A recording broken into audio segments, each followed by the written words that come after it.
was thinking about Jesus saying to the Samaritan woman at the well in John 4:10, Jesus answered and said unto her, If thou knewest the gift of God, and who it is that saith to thee, Give me to drink, thou would have asked of him, and he would have given thee living water. So again, it's all centered around water. We also hear about, the water of the washing of the word by water.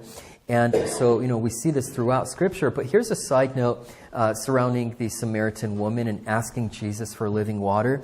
There's this weird doctrine going around, mostly on the internet, and it's a bizarre doctrine that says that it's a work to ask Jesus to save you.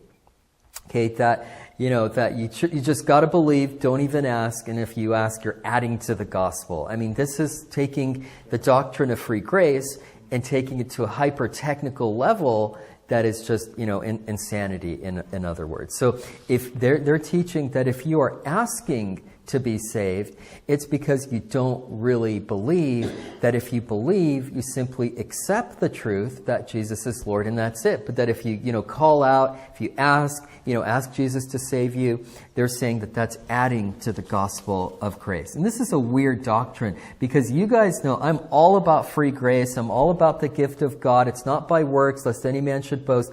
But this is just an absolutely weird doctrine. There's nothing wrong with asking Jesus to save you. In fact, you should.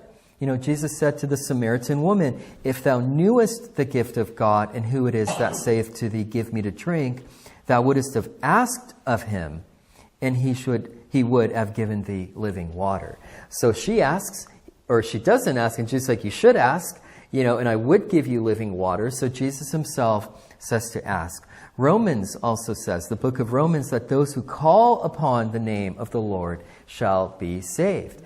Now, just on this topic alone in the past, and I'm sure I will today too, I'm going to get a lot of comments on YouTube saying that I'm a heretic and works-based for adding works to the gospel because I think it's okay to ask Jesus to save you.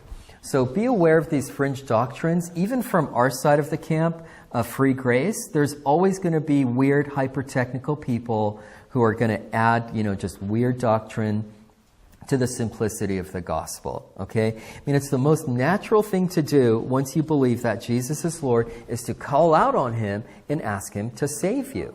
Now, that doesn't mean everybody has to mouth the words, Jesus, save me. It's just simply believing from the heart and entering into that covenant with Jesus and saying, I want the gospel, I want Jesus, I want to be saved. No matter how that's expressed, whether internally, whether audibly, or just in your heart, it doesn't really matter. The point is to just believe the gospel. But there's nothing wrong with saying, Jesus, save me. I mean, for crying out loud, that's just ridiculous, right?